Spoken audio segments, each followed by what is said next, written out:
The stars looked different from the viewport of the horizon's edge. Jake Morrison pressed his hand against the cold glass and stared at the massive planet below.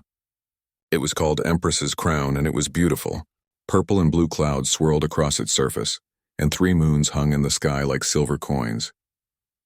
Jake had been a diplomat for 7 years now, traveling from one alien world to another. He was good at his job because he knew how to talk to people, even when those people weren't human. He made jokes. He smiled a lot. He tried to see the good in everyone, no matter how strange they looked or acted. But this mission made him nervous. "Stop staring and get ready," Captain Lisa Hayes said from behind him. She was the commander of the ship, a tough woman with gray hair and sharp eyes. "We land in 20 minutes. Try not to embarrass us this time." Jake turned around and grinned. "When have I ever embarrassed anyone?" "Last month. The Keltorian ambassador." "You called their sacred prayer a dinner song. How was I supposed to know?" "It sounded like a dinner song." Captain Hayes shook her head but didn't smile. She never smiled much. "The Zorvanians are different, Jake. They're powerful. They control half this sector of space. If we mess this up, Earth loses a very important ally." I know. Jake picked up his jacket and put it on. It was dark blue with Earth's symbol on the chest. "I'll be on my best behavior, promise." His best friend Ben Carter walked into the room carrying a tablet. Ben was the ship's scientist, always reading something or studying alien biology. He looked worried. "I've been reading about Zorvanian culture," Ben said. "They value strength and honesty above everything else. They don't like jokes or games. And whatever you do, don't touch the Queen without permission. It's considered a huge insult. Don't touch the Queen." "Got it." Jake took a deep breath. "Anything else?" "Yes, she's been ruling for over 200 years. She's seen empires rise and fall. Don't treat her like she's just another politician." The ship shook slightly as it entered the planet's atmosphere. Jake felt his stomach tighten. He had met kings and presidents before, but never an alien queen who had lived for centuries. The landing went smoothly.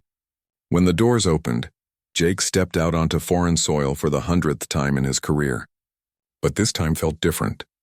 The air was warm and smelled like flowers he couldn't name. The sky was a deeper blue than Earth's, almost violet, and waiting for them at the bottom of the ramp was a group of Zorvanians. They were tall, much taller than humans. Their skin seemed to glow with a soft light, and it changed colors like oil on water. The one in front, clearly their leader, had skin that shimmered with gold and silver tones. She wore robes that flowed like water, and when she looked at Jake, her eyes were large and completely black, like pools of ink. "Welcome to Empress's Crown," she said. Her voice was musical, each word like a note. "I am Queen Zalathara. You honor us with your presence." Captain Hayes stepped forward and bowed. Jake and Ben did the same. When Jake straightened up, he found the Queen still looking at him. "You are the cultural liaison?" she asked. "Yes, Your Majesty." "Jake Morrison." "It's an honor to meet you." Something flickered in her eyes. Amusement? Curiosity? With aliens, it was always hard to tell. The next few days were filled with meetings. Jake sat through long discussions about trade agreements and military alliances. The Zorvanians were serious people. They spoke carefully, choosing each word like it mattered. They didn't laugh or joke. Everything was formal and proper. But Jake noticed something. Whenever he spoke, Queen Zalathara listened more carefully than she listened to anyone else. When he made a small observation or asked a question, her skin would brighten slightly, shifting toward warmer colors. On the 3rd day, there was a formal dinner. Jake sat at a long table covered with strange foods. Some glowed, some moved. He tried a little bit of everything, even when he wasn't sure what it was. This made some of the Zorvanian nobles whisper to each other. At one point, Jake was trying to eat something that kept sliding off his plate. He chased it around with his fork while it wiggled away. Finally, he looked up and said to no one in particular, "You know, I think my food is trying to escape. Should I be worried?" The table went silent. Every Zorvanian stared at him. Jake felt his face get hot. He had messed up. He knew it. Then Queen Zalathara laughed. It was a wonderful sound, like bells ringing. Her skin flashed bright gold, and she covered her mouth with her hand, her shoulders shaking. The other Zorvanians looked shocked. Apparently their queen didn't laugh very often. "Forgive me," she said, still smiling. "You are quite different from other diplomats we have hosted, Jake Morrison. Is that a good thing or a bad thing, Your Majesty?" I have not decided yet. After that dinner, things changed. The Queen requested that Jake be her primary contact for the negotiations. They spent hours together, walking through the palace gardens or sitting in her private library. She asked him questions about Earth, about human culture, about why humans did the things they did. Jake found himself fascinated by her. She was brilliant and had seen so much. But there was also something sad about her, something lonely. She told him that in Zorvanian culture, marriages were arranged for political reasons. Love was not considered important for royalty. Duty came first. That sounds awful, Jake said without thinking. Her skin rippled with deep blue colors. Perhaps, but it is our way. On Earth, we believe people should marry for love. Life is too short to spend it with someone you don't care about. Your lives are very short compared to ours, she said softly. Perhaps that is why you value love so highly. You must make the most of your time. They were walking through a garden filled with plants that glowed in the twilight. The air was cool, and somewhere in the distance Jake could hear music playing. Your Majesty, Jake said, can I ask you something personal? You may ask. I may not answer. Have you ever been in love? She was quiet for a long moment. Her skin darkened, shifting through purple and deep blue. No, she finally said. I have not. Jake felt sorry for her. Here was someone who had everything. Power, wealth, a whole empire. But she had never experienced something that made humans feel most alive. That's sad, he said honestly. Perhaps. She looked at him with those dark eyes. Tell me about human courtship. How do your people choose their partners? So Jake told her. He explained about dating, about getting to know someone, about how people spent time together until they decided they wanted to spend their whole lives together. He told her about proposals and weddings and anniversaries. She listened to every word, her skin slowly brightening to warmer colors. So the man asks the woman to marry him? She asked. He goes down on one knee? Usually, yes. Though sometimes the woman asks the man. It depends. And you give her a ring? A ring, yes. It's a symbol. A promise. They had stopped walking. They were standing near a fountain where water sparkled with its own light. Queen Xylothera turned to face him fully. It sounds very romantic, she said. Jake laughed. I guess it is. Though I've never actually done it myself. Why not? Haven't found the right person yet. And with my job, I'm always traveling. Hard to build a relationship when you're never home. She tilted her head, studying him. That must be lonely. Sometimes, he admitted. But it's worth it. I get to meet amazing people. Like you, Your Majesty. Her skin flashed brilliant gold for just a moment. Then she smiled. A small secret smile. We have spent much time together these past days, Jake Morrison. By human standards, would this be considered dating? Jake felt his heart skip. Was she joking? Testing him? With Zorvanians, it was so hard to tell. He decided to joke back. Well, Your Majesty, by human standards, we've basically been on several dates. At this rate, I should probably propose. Will you marry me? He laughed as he said it, expecting her to laugh too. But Queen Xylothera didn't laugh. Her skin suddenly blazed with brilliant gold light, so bright Jake had to squint. She stepped closer to him, close enough that he could feel the warmth radiating from her skin. Her expression was completely serious. I was hoping you'd say that, she whispered. Jake's laugh died in his throat. His mouth went dry. Your Majesty, I was joking. I didn't mean... But she had already turned away, calling out in her own language. 2 guards appeared from the shadows. She spoke to them rapidly, her skin still glowing gold. They bowed deeply and hurried away. She turned back to Jake, and her eyes were shining with something he couldn't identify. Hope, joy, determination. Tomorrow we will announce our engagement, she said calmly. I will have my attendants prepare the traditional ceremonies. This is a great honor for both our peoples, Jake Morrison. You should be very pleased. But I... She reached out and gently touched his cheek. Her hand was warm and soft. Sleep well, my future husband. We have much to discuss in the morning. Then she walked away, leaving Jake standing alone by the glowing fountain, wondering what in the universe he had just done.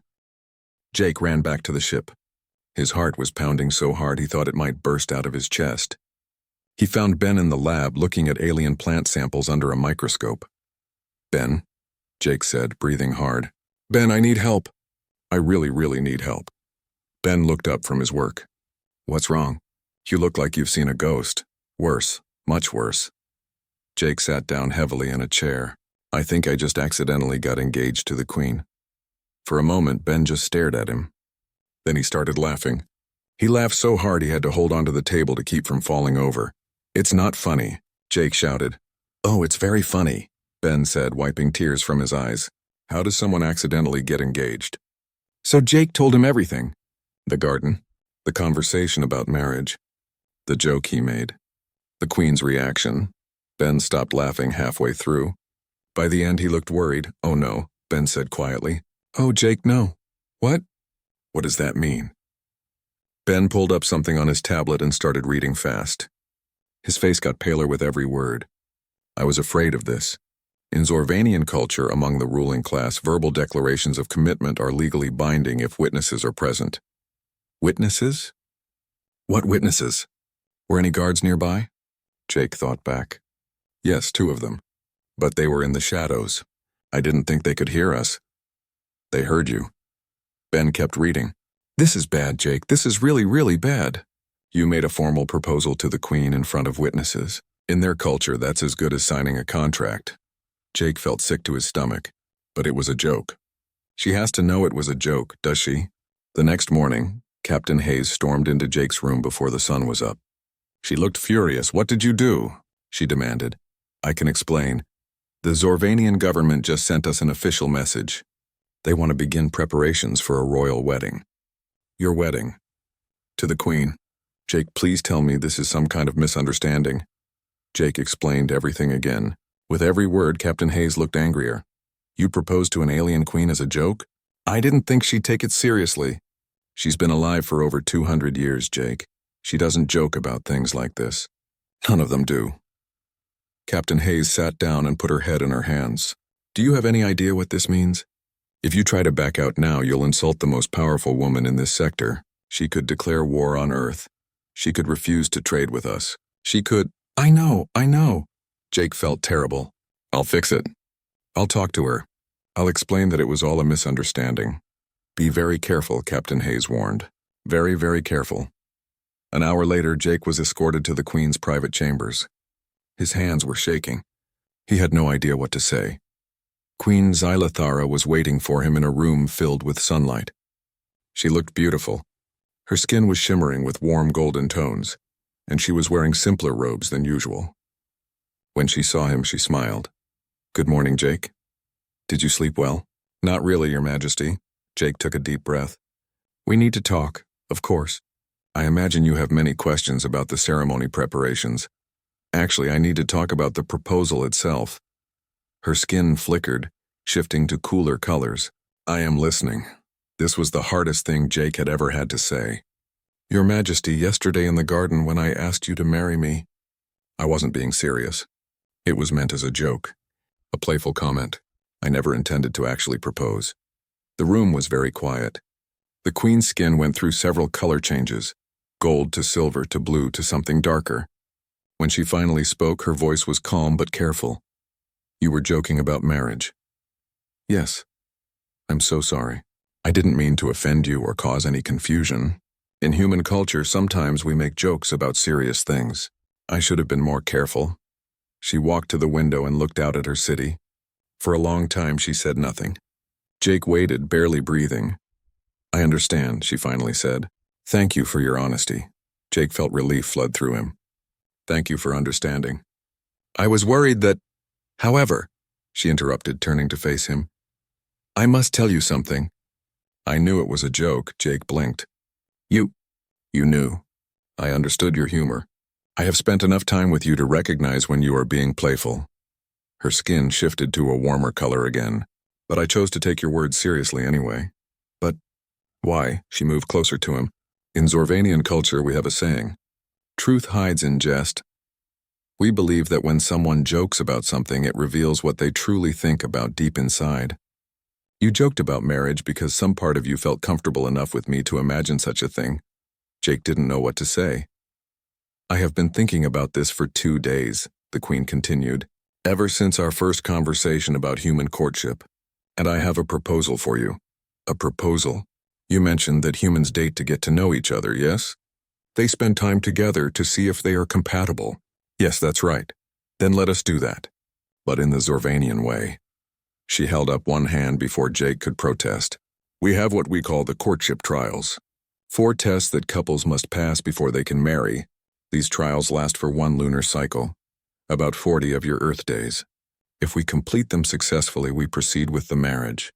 If we fail, or if either of us decides we are not compatible, the engagement can be honorably dissolved with no insult to either party. Jake's mind was racing. You want me to go through marriage trials with you? Yes, it solves both our problems. You keep your word.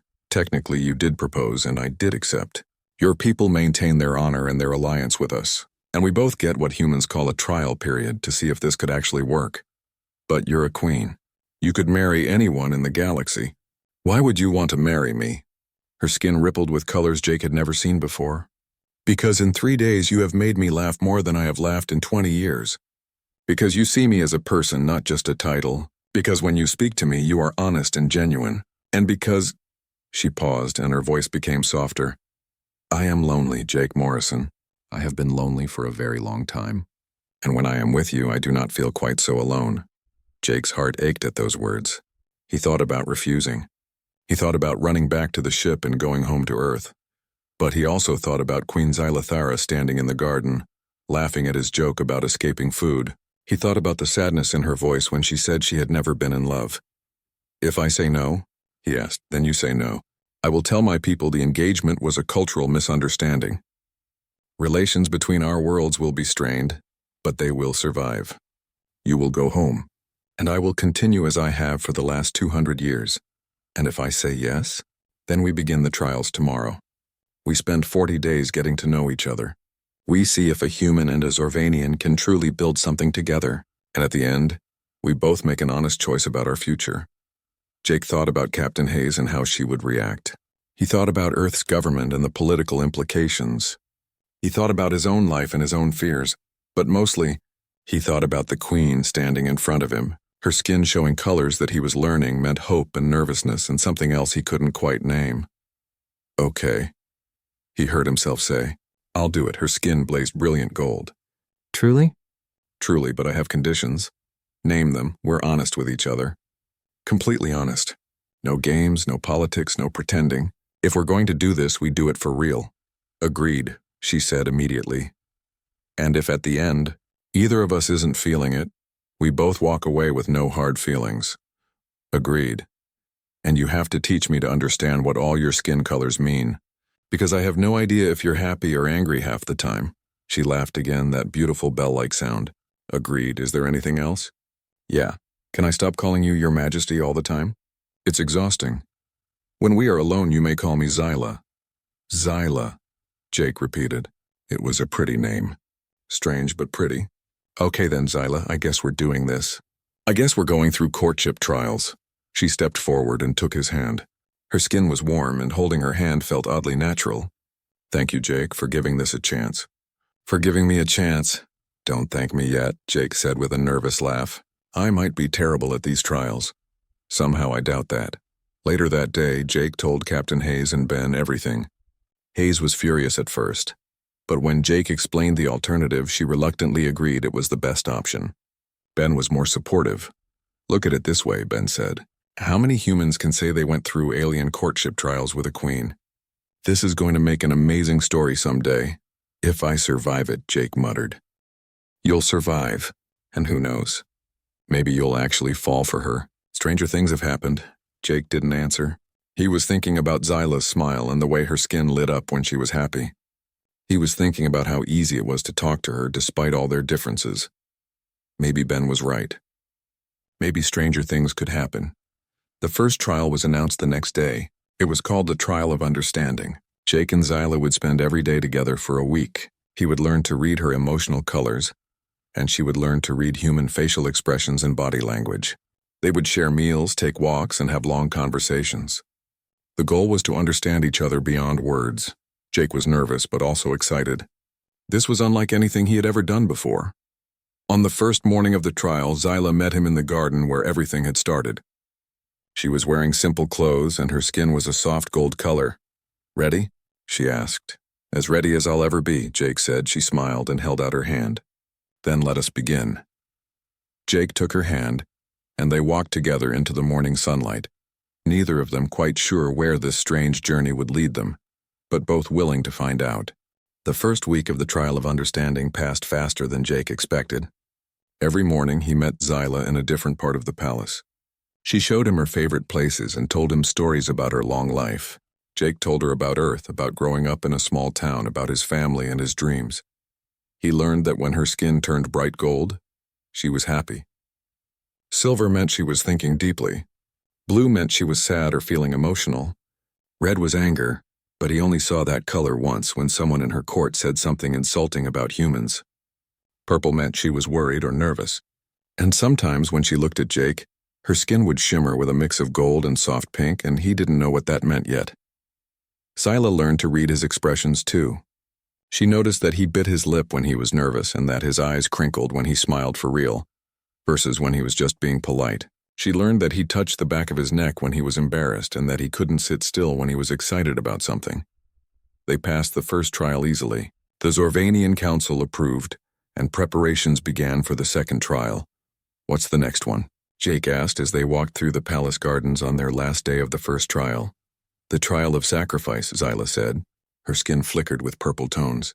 It tests whether we would put each other's needs above our own. That doesn't sound too bad. I hope you are right. But the next morning, Jake woke up to shouting outside his room. He got dressed quickly and opened the door to find Ben running down the hallway. Jake, thank God. Come quick. Something's happened. They ran through the palace until they reached a large hall filled with Zorvanian nobles. Everyone was talking at once. In the center of the room, Jake saw Zyla.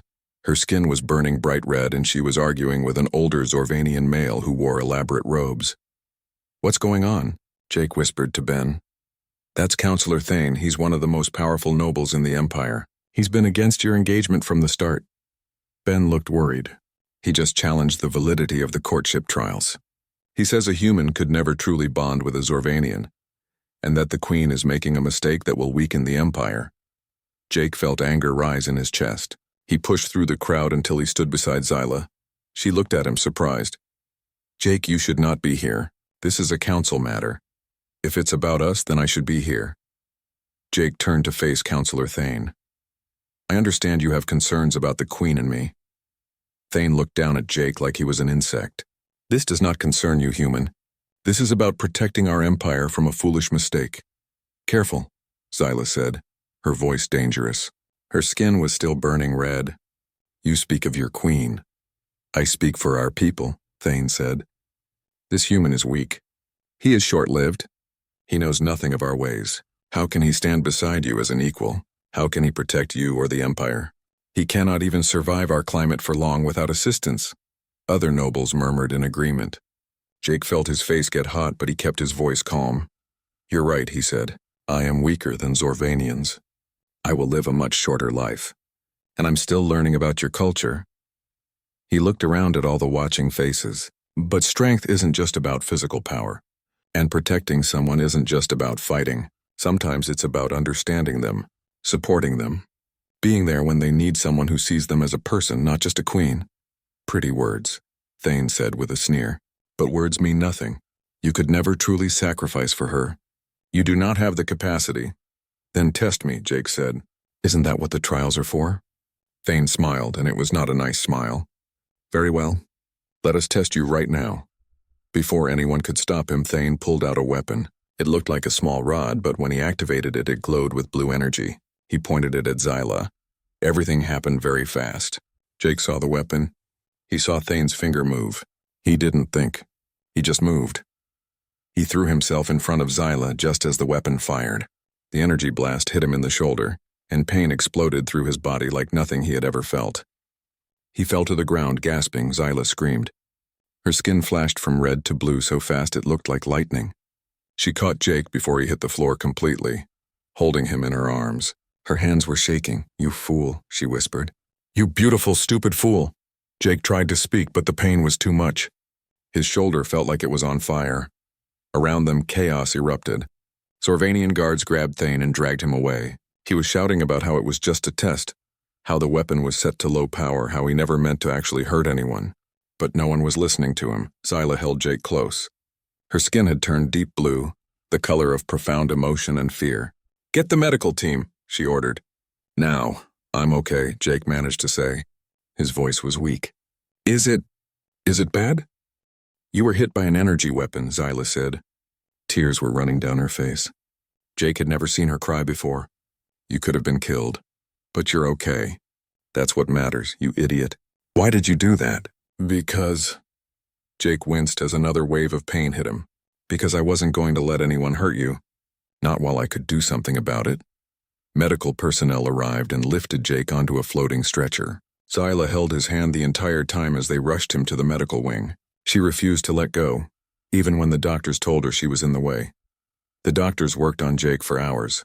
The energy blast had damaged his shoulder badly, and while it wasn't life-threatening, it was serious. They had to repair torn muscles and damaged nerves using Zorvanian medical technology that Jake didn't understand. When he finally woke up, Zyla was sitting beside his bed. She was still holding his hand. Her skin was still deep blue, though it had lighter gold tones mixed in now. She looked exhausted. "Hey," Jake said softly. She looked up at him and fresh tears spilled down her cheeks. "You should not have done that. Probably not. But I did. You could have died. But I didn't. And you're safe. That's the important thing." Jake squeezed her hand weakly.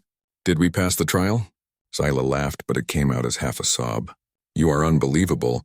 You were nearly killed and you want to know if we passed a test? Well, did we?" "Yes," she said quietly. "Yes, we passed. The council witnessed your sacrifice. There is no doubt now that you would put my well-being above your own." She touched his face gently. "But Jake, please do not do anything like that ever again. I do not want to lose you." "I'm not going anywhere," Jake promised. She leaned forward and rested her forehead against his. Her skin was warm and smelled like flowers he couldn't name. They stayed like that for a long time, not speaking, just being together. "Counselor Thane has been arrested," Zyla finally said. "He will face trial for his attack.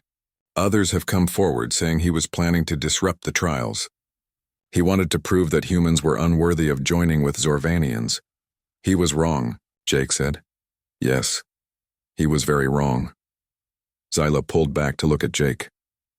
"My people are beginning to understand what I saw in you from the start. You have a good heart, Jake Morrison. A brave heart. I just did what anyone would do. No, you did what few would do. You risked your life for someone you have only known for a few weeks. That is not common, even among my own people." Ben visited later that day, bringing news from the ship. Captain Hayes had sent a message saying that Earth's government was following the trials closely. Public opinion on Earth was shifting in Jake's favor. People were calling him a hero. "You're famous now," Ben said with a grin. "There are pictures of you all over Earth's news networks. Human diplomat takes blast for alien queen. It's very dramatic." "Great," Jake muttered. "Just what I wanted. To be famous for getting shot. Hey, you're making history. First human to court an alien queen. First human to pass the trial of sacrifice. You should be proud." "I'm just trying to survive," Jake said honestly. But as he recovered over the next few days, with Zyla visiting him every few hours and refusing to let him be alone, Jake realized something.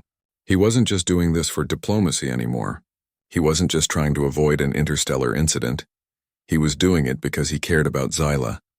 Really cared about her, and that scared him more than any energy weapon. Jake spent 2 weeks recovering from his injury. The Zorvanian doctors were amazed at how fast humans healed compared to their own species. What would have taken a Zorvanian months took Jake only 14 days. During that time, Zyla came to visit him every day. Sometimes they talked for hours. Other times they just sat together in comfortable silence. Jake learned more about her life, about the weight of being a queen, about the loneliness of ruling for centuries while everyone around her aged and died. "Do you ever regret it?" Jake asked one afternoon. "Living so long?" Zyla thought about it carefully. "Sometimes. I have watched friends grow old while I stayed young. I have seen empires rise and fall. It can be tiring. But I have also seen beautiful things. The birth of stars. The first flight of new species. The way cultures grow and change." She looked at Jake. "And now I have met you. So no, I do not regret it." Jake felt his heart skip a beat. "Zyla, the third trial begins tomorrow," she interrupted, her skin flickering with nervous purple tones. Are you well enough? What is it? The trial of vision. We must each present our dreams for the future to our peoples. We must show how our union would benefit both our worlds. Jake felt nervous. I have to give a speech? To the Zorvanian Council?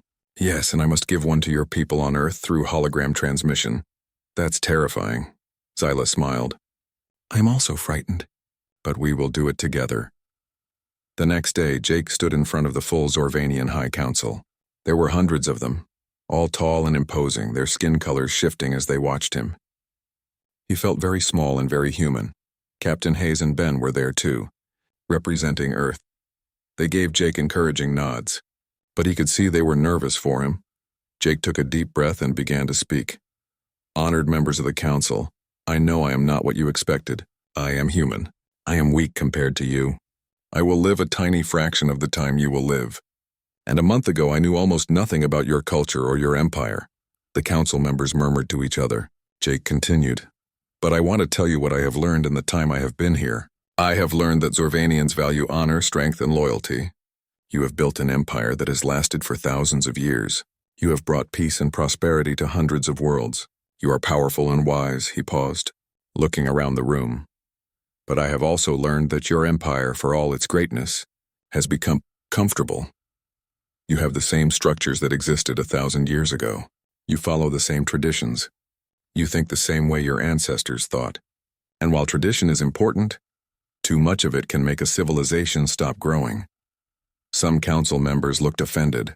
Others looked curious. Jake pressed on. Humans are different. We are young and chaotic. We make mistakes constantly. But we also innovate, we adapt. We try new things even when they seem impossible. We burn bright and fast, and in our short lives, we push the boundaries of what we think is possible.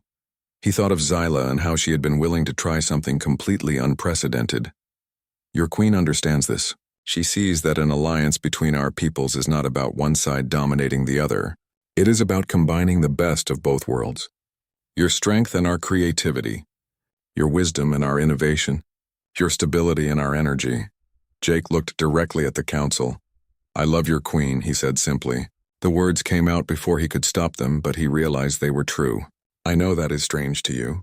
I know you do not marry for love. But I do love her. And because I love her, I will work every day to be worthy of standing beside her. I will learn your ways. I will honor your traditions. And I will bring everything humanity has to offer to strengthen this empire and keep your queen safe and happy. The room was completely silent. Then slowly one council member stood up. Then another. Then another. Within moments, the entire council was standing, their skin colors shifting to bright gold and silver, colors of approval and respect. Jake had done it. He had won them over. Later that day, Zyla gave her speech to Earth through a hologram. Jake watched from the palace as her image appeared in United Nations headquarters on Earth, larger than life. She spoke with the authority of a queen who had ruled for centuries. She told Earth's leaders about the protection her empire could offer, about the technology they could share, about the place humans would have in the galactic community. She spoke of trade and alliance and mutual benefit, but then she did something unexpected. She talked about Jake. Your representative, Jake Morrison, has shown me something I thought I had lost long ago, she said. He has shown me that connection between beings is possible even across vast differences. He has reminded me that leadership is not just about power, but about compassion and understanding. Her voice softened. I know many of you are skeptical of this union. You wonder if a human and a Zorvanian can truly build a life together. I had the same doubts at first, but I have learned that love and partnership are not about being the same. They are about choosing to understand each other, to support each other, and to grow together. Jake watched the transmission feed showing the reactions on Earth. People were crying. People were cheering. His mother was watching from their home, tears streaming down her face. His father, usually so skeptical, was nodding slowly. When Zyla finished her speech, the response from Earth was overwhelmingly positive. The media called it the most moving address they had ever heard from an alien leader. They had passed the third trial. That night, Jake and Zyla met in the garden where everything had started. The night was warm and the plants glowed softly in the darkness. I heard your speech, Zyla said. Her skin was shimmering with gold and that soft pink color Jake still didn't fully understand. You told the council you love me. Jake felt his face get hot. I did. Is that okay? Is it true? Jake thought about lying, about saying it was just part of the speech, just words to win over the council, but he had promised to always be honest with her. Yes, he said. It's true. I know it's crazy. I know we've only known each other for a few weeks. But I do love you, Zyla. I love your strength and your kindness. I love how you laugh at my terrible jokes. I love how your skin lights up when you're happy. I love talking to you and being with you and… She kissed him. It was not like kissing a human. Her lips were warmer, and her skin glowed where it touched his. But it was also perfect. Jake felt like electricity was running through his whole body. When they pulled apart, Zyla's skin was blazing so bright with gold and pink that she looked like she was made of light. I love you too, she whispered. I have loved you since the moment you made me laugh at that ridiculous dinner. I just did not have the words for it until now. Jake pulled her close, and they stood together under the alien stars. Two beings from different worlds who had somehow found each other. One more trial, Jake said. Then we can actually be together. The trial of unity, Zyla said, and her skin flickered with worry. It is the hardest one. What is it? We must survive together in the wilderness of Koresh Prime for 7 days. It is a harsh planet full of dangerous creatures. Many couples fail this trial. We won't fail, Jake said with confidence he didn't quite feel. I hope you are right, because I do not want to lose you now. You won't, I promise. They kissed again. And in that moment, Jake truly believed they could face anything together, but he had no idea what was waiting for them on Koresh Prime. Koresh Prime was nothing like the beautiful gardens of Empress's Crown. When the transport ship dropped Jake and Zyla on the planet's surface, Jake felt his stomach sink. The sky was a dark orange color like rust. The ground was rocky and uneven, covered in strange plants with sharp edges. In the distance, Jake could hear animal sounds that made his skin crawl. 7 days, Zyla said. She was dressed in simple clothes now, no fancy robes. She carried a small pack with basic supplies. We must survive 7 days together. No outside help. No communication with anyone. Jake adjusted his own pack. We can do this. But as they started walking, Jake began to understand why this trial was so difficult. The temperature swung wildly from freezing cold to burning hot within hours. The plants were either poisonous or covered in thorns. Water was hard to find, and the creatures that lived here were not friendly. On the first night, they huddled together in a cave Jake had found. Zyla's skin glowed softly, providing light in the darkness. Are you scared? She asked. Terrified, Jake admitted. You? Yes, but I am glad I am not alone. Me too. Over the next few days, they learned to work together perfectly. Jake used his human ingenuity to create tools from rocks and branches. He found water by watching where animals drank. He built traps to catch food. His species had evolved as hunters and survivors, and those instincts kicked in. Zyla used her Zorvanian strength to protect them from predators. She could go days without eating, and her senses were far better than Jake's. She could hear danger coming from far away and see in almost complete darkness. Where one was weak, the other was strong. They balanced each other. On the third night, as they sat by a small fire Jake had made, they talked about the future. I will live for thousands of years, Zyla said quietly. But you will not. Even with our medical technology, you might live for a few centuries at most. That means I will outlive you by so much time. Her skin turned deep blue. I am afraid of that, Jake. I am afraid of loving you and then losing you. Jake took her hand. I know. But isn't it better to have love for a short time than no love at all? Humans have a saying, it is better to have loved and lost than never to have loved at all. Your people are very brave, Zyla said, or very foolish. Sometimes it's hard to tell the difference. She laughed, and the sound echoed in the dark wilderness. On the 5th day, everything went wrong. They were crossing a rocky valley when Jake saw them, 5 figures moving through the rocks ahead. They weren't Zorvanian. They weren't any species Jake recognized. Zyla, he whispered. We're not alone. Before she could respond, the figures attacked. They came at them fast, carrying weapons. These weren't wild animals. These were people, and they were trying to kill them.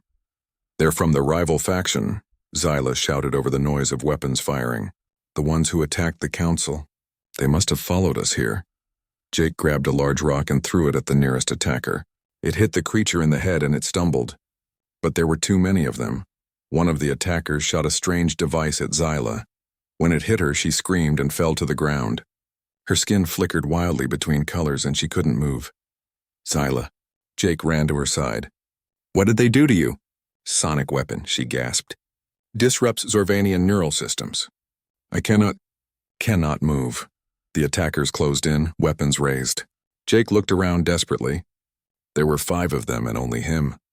He was injured, exhausted, and had no real weapons. He should have run. He should have saved himself. But he didn't. He stood over Xyla, holding a sharp stick he had grabbed from the ground. You want to hurt her? You have to go through me first, the attackers laughed. But Jake didn't move. He struck at them when they got close, using the terrain and rocks for cover. He fought like a cornered animal, desperate and wild. He was no match for them in strength, but he used everything he had learned about survival. He tripped one attacker and sent him falling off a cliff. He threw dirt in another's face and hit him with a rock. He fought with everything he had, but there were too many. One of them got past his defense and hit him hard. Jake felt ribs crack. Another blow caught him in the face. He tasted blood. He fell to the ground beside Xyla, barely conscious. The attackers stood over them, preparing to deliver the final blow. Then Xyla moved. She had recovered enough to act. With a roar that shook the valley, she launched herself at the attackers. Her skin was burning crimson, the color of pure rage. She was a force of nature. Moving so fast Jake could barely see her. In seconds, all the remaining attackers were on the ground, unconscious or too injured to move. Xyla activated an emergency beacon from her pack. Then she fell to her knees beside Jake, her skin shifting rapidly through blues and purples. You fool, she said, crying. You beautiful, stupid fool. Why did you not run? Not going to leave you, Jake managed to say through the pain.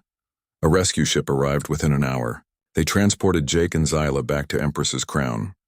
The attackers were taken into custody and interrogated. They confessed to being hired by a rival alien faction that feared the human-Zorvanian alliance would shift power in the galaxy. Jake spent 3 days in the medical wing recovering from broken ribs, a concussion, and various other injuries. When he woke up, Xyla was there, holding his hand like she always was. We did it, she said softly. Her skin was shimmering with gold tones. The council declared the trial of unity complete. We passed through loyalty and courage, not just survival. So we're really engaged now? Jake asked. Like officially? Officially. The wedding preparations begin tomorrow. Jake smiled, then winced because his face hurt. I'm getting married to an alien queen. My life is so weird. Do you regret it? Not even a little bit. The wedding was 3 weeks later. It was the biggest event in the galaxy. Jake's family came from Earth. His mother cried through the entire ceremony. His father shook Xyla's hand and told her to take care of his son, and she promised she would. Ben stood beside Jake as his best man. Xyla's sister, Princess Velara, stood beside her. The ceremony mixed human and Zorvanian traditions. Jake spoke his vows in both English and Zorvanian, which he had been learning. Xyla surprised everyone by singing a human love song she had learned just for him. When they were pronounced married, Xyla's skin blazed with gold and silver, colors of joy and eternal love. They kissed and thousands of people cheered. Humans and Zorvanians together, celebrating the beginning of a new era. At the reception, Jake and Xyla slipped away to a balcony overlooking the city. The celebration continued below them, but they needed a moment alone. So, Jake said, pulling her close, I guess joking about marriage really does have consequences. Xyla laughed. The best consequences. I was hoping you would say that. I'm glad I did. Even though I had no idea what I was getting into. Do you regret it? Not for a second. They kissed as fireworks exploded across the sky, lighting up the alien city in brilliant colors. 5 years passed quickly. Jake became Earth's official ambassador to the Zorvanian Empire. He had undergone the life extension treatments and looked hardly older than the day he had arrived. He and Xyla had a daughter named Lyra, a beautiful child with her mother's glowing skin and her father's smile. She was the first human-Zorvanian hybrid, a symbol of hope for both their peoples. The human-Zorvanian alliance brought peace and prosperity. Other alien civilizations wanted to join. Earth went from being a newcomer to being a respected member of the galactic community. Jake taught his daughter about Earth, while Zyla taught her about the empire she would one day help lead. Ben visited often, now married to a Zorvanian scientist he had met during the trials. One evening, Jake and Zyla stood on the same balcony where they had stood on their wedding night. Lyra was playing in the garden below, her laughter echoing in the twilight. "Do you ever think about that first day?" Zyla asked. "When you joked about proposing?" "All the time," Jake admitted. "Best accidental decision I ever made." "It was not an accident," Zyla said with a knowing smile. "I knew what I was doing when I said I was hoping you would say that. I saw something special in you from the first moment, something worth keeping, and now you're stuck with me for a few centuries." "Stuck is not the word I would use." She pulled him close as they watched the sunset paint the alien sky in colors that still amazed him after all these years. "You taught me something important, Jake Morrison. You taught me that life is not about how long we live, but about how deeply we love and how bravely we choose to live each day." "That's very wise," Jake said. "I learned it from a human who jokes too much and takes risks that terrify me. I love you too." Below them, their daughter's laughter rang out again, pure and joyful. She was chasing something through the garden, her skin glowing with happiness. Jake and Zyla watched her together, these two beings from different worlds who had built something impossible and beautiful, all because of a joke that turned out to be the most honest thing either of them had ever said. Sometimes the best adventures begin with words we do not mean to say. And sometimes, if we are very lucky, those words lead us exactly where we need to be.